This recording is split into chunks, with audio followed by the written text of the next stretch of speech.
নমস্কার বন্ধুরা, কেমন আছো তোমরা সবাই? আশা করছি তোমরা সবাই খুব ভালো আছো। আমি খুব ভালো আছি। তো আমার সিম্পল ব্লগসে তোমাদের অনেক ওয়েলকাম।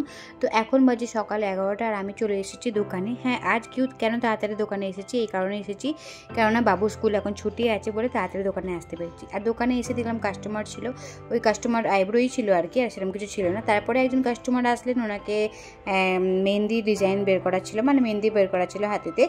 আর উনি 2-3 দিন আগেই বলে গেছিলেন, লেকিন মানে কনফার্ম বলেছিলেন না যে আসবো কি আসবো না। কিন্তু আমি যখন দোকানে আসলাম তারপর দেখলাম যে উনি আসলেন, তো আমি ফাইনাল হয়ে গেলাম যে হ্যাঁ উনি মেহেন্দি বের করবেন। তারপর ওনারা ভ্যাক্সিং বি করা ছিল, ভ্যাক্সিং করেছিলেন।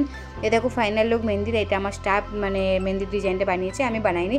এখন কয়েক বছর হয়ে গেল, 10 থেকে 12 বছর হয়ে গেল আমি মেহেন্দি আর লাগাই না কারোর হাতে, কেননা আমাকে ডান হাতটা খুব পরিমাণে যন্ত্রণা করে, সেই কারণে আমি আর মেহেন্দি লাগাই না। আগে লাগাতাম, আর আমার মেহেন্দি লাগানোটা আমাকে অত পছন্দও আসে না, ঘাড়ে গর্দানও প্রচুর পরিমাণে ব্যথা করে আর হাতটাও খুব যন্ত্রণা করে। যবে থেকে আমার এই অপারেশনটা হয়েছে না, তবে থেকে এই ডান সাইডটা আমার খুব পরিমাণে যন্ত্রণা করে, মানে এমন কোনো দিন নেই যে আমার যন্ত্রণা করে না। আর মেহেন্দি বের করলে তো খুবই যন্ত্রণা করে, আর আইব্রো করলেও খুব যন্ত্রণা করে। এখন যেহেতু আইব্রোটা একটু কম করি, তখন কখনো কখনো যন্ত্রণাটা কম থাকে, আর যেদিনকে আমি দু তিনটে আইব্রো করে ফেলবো তার মানে সেই দিন থেকেই আমার যন্ত্রণা চালু হয়ে যাবে। তাছাড়া তো ঠান্ডা লাগলে তো যন্ত্রণা হয়। তো যাই হোক না কেন, তোমার সাথে কথা বলতে বলতে দেখি মেহেন্দি ওর বের করা হয়ে গেছিলো হাতে। আর তারপরে উনি চলে গেলেন, অনেকক্ষণ বসেছিলেন। বসে থাকার পর ওনাকে যেহেতু স্কুটি চালিয়ে উনি যাবেন, সেই জন্য ওনাকে একটুখানি বসিয়ে রাখা হয়েছিল। তারপর আমি একটু ড্রায়ার করলাম, মানে হট ড্রায়ারটা করলাম। তারপর ওনাকে বললাম যে শুকিয়ে গেছে, এখনও অসুবিধা নেই। তো উনি আমাকে বললেন যে ম্যাডাম আপনাকে বাইক আসে চালাতে? এমন হয় আমাকে তো স্কুটি চালাতে আসে। তো আমি ওনার স্কুটিটাকে না আমার দোকানের সামনে থেকে ব্যাক করে নিচের রোডে নামিয়ে দিলাম। উনি আমাকে বললেন যে স্কুটিটা এক কাজ করুন, আপনি একটু রোডে নামিয়ে নেবেন। আমি হ্যাঁ, কেন নামিয়ে দেবো না। তো আমি ওনাকে বললাম কি আমি কি ছেড়ে দিয়ে আসবো? তো উনি যেহেতু বেশি দূরে থাকেন না, সামনাসামনি থাকেন, এই 5-6টা বিল্ডিং পরেই উনি থাকেন। তো উনি বললেন যে না, ছাড়তে যেতে হবে না, ছাড়তে গেলে তো আপনাকে আবার ছেড়ে হেঁটে আসতে হবে, তো আমি চলে যাব। তো যাই হোক উনি চলে গেলেন। তারপর আমি একটা হেয়ার কাট নিয়েছিলাম, এই হেয়ার কাটটার ফাইনাল লুক এটা ছিল লং লেয়ার হেয়ার কাট। উনি সকালবেলা এসেছিলেন, একবার আমার নাম্বারটা নিয়ে গেছিলেন, তারপর ফোন করেছিলেন, আর আমি যখন ফ্রি ছিলাম আমি ওনাকে ডেকেই নিয়েছিলাম। তো যাই হোক না, সকালে তো সব কাজ হয়ে যাওয়ার পর আমি বৌদি ঘরে চলে এসেছি। এখন যেহেতু গণপতি পুজো চলছে, আর আজকে গণপতি পুজো, আর আজকে গণপতির দিনে ভিডিওটা বানাচ্ছি। আর আমি বৌদি ঘরে এসে গেছি, বৌদি ঘরে পুজো চালু আছে, আর সুজন পুজোতে বসেছি। বৌদি ঘরে সত্যনারায়ণ হবে, হোম হবে, সব কিছুই হবে। ভিডিওটা এন্টার দেখো।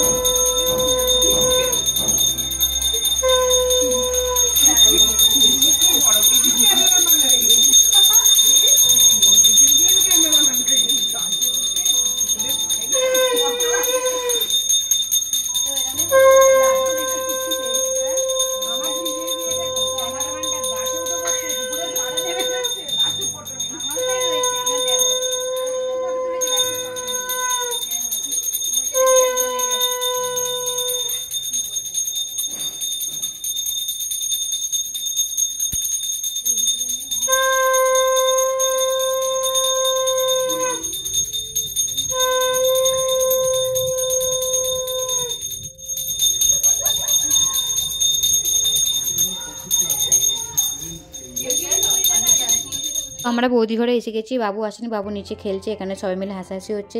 ঠাকুর মানে পণ্ডিত মশাই পুজো করছেন, আর উনি বিরক্ত হচ্ছেন যেহেতু সবাই হাসাহাসি করছে। বৌদি ঘরে অনেক লোকজন এসছে।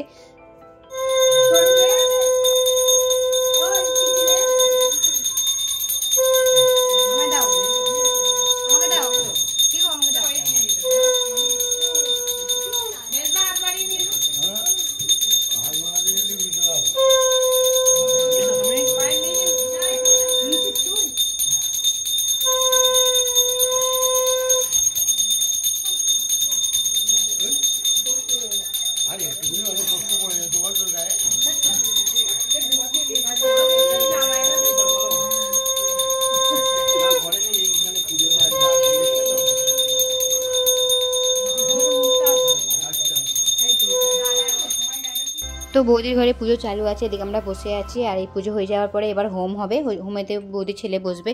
বৌদি আগেও প্রত্যেক বছর গণপতি হতো, কিন্তু কয়েক বছর হয়ে গেলে বন্ধ আছে, কোনো প্রবলেমের জন্য হয়তো বন্ধ ছিল, আর আবার বৌদি চালু করেছে। তো আমরা মোটামুটি এখানেই আছি, এবার হোম চালু হবে। তো হোমেতে এই যে দেখো হোম চালু হয়ে গেছে, সুজন বসেছে, এবারে দাদা আর বৌদি বসেন। দাদার বৌদি প্রত্যেক বছর পুজোতে বসে। এদিকে মাসিমাও এসছে, এদিকে সবাই বৌদিদের সব মানে নিজেদের রিলেটিভ আছে। এদিকে আমার সাত্বিকের বাবাও আছে। সাত্বিক শুধু নেই, কেননা সে নিচে খেলছে, সে তো নিচে যেহেতু যেহেতু গণপতি হচ্ছে আমাদের সোসাইটিতে, আর যেহেতু সোসাইটিতে তার সব ফ্রেন্ডে মানে ভর্তি, সেখানে ছেলেছে আর আসতেই চাইছে না, সেখানেই রয়েছে। তাকে তো কোনো রকমে একবার ডেকে নিয়ে আসা হলো, আবার চলে গেল। আবার যখন হোম শেষ হয়ে যাবে তখন আবার বৌদি ঘরে আজকে একটুখানি অল্প স্বল্প খাওয়া দাওয়া আছে, কেননা আজকে বৌদি মনে হয় খিচুড়ি খাওয়াবে। আর কালকে খাওয়া দাওয়া সবাইকে ডেকেছে খাওয়া দাওয়ার জন্য, কালকে খাবার রাখা হয়েছে।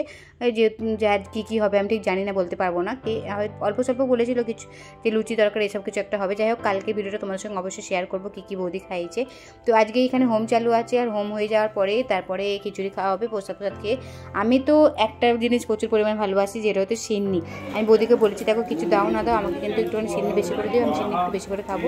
বৌদি বলছি সেটা আমি জানি, তোমাকে তো আমি দেবো, তোমার তো জানাই আছে যে আমি তো জানি তুমি সিন্নি খেতে ভালোবাসো।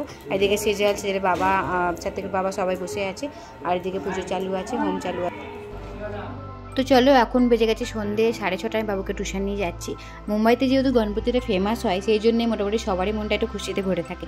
তো আমার বাবুর মনটাও খুশিতে ভরেছিল, তাকে তো টিউশন যাওয়ার ছিল না, কিন্তু আমি বললাম যে বাবু যা, টিউশন যা। কেন, এই জন্যই তাকে টিউশন পাঠাচ্ছি যে আর 10 দিন 12 দিন পরে তার এক্সাম চালু আছে, ফার্স্ট টাইম চালু হয়ে যাবে, সেই জন্য তাকে এই টিউশনে পাঠানো হচ্ছে। নাহলে আমিও পাঠানোর ইচ্ছা ছিল না আমারও। সে টিউশন টিচারকে কথা বলে এসেছে, ওখানে গিয়ে টিচার আমি আজকে 1 ঘন্টার জন্যই আসবো, কেননা আমার বিল্ডিংয়ে গেম আছে, আমাকে এসে গেমে পার্টিসিপেট করতে হবে। আমি বললাম ঠিক আছে যা, তুই 1 ঘন্টার মধ্যে চলে আসবি। তো চলো আজকে তাকে টিউশন ছেড়ে দিয়ে চলে আসি। আর ভিডিওটা আজকের মধ্যে এখানেই শেষ করছি। ভালো লাগলে একটা লাইক করে দিও।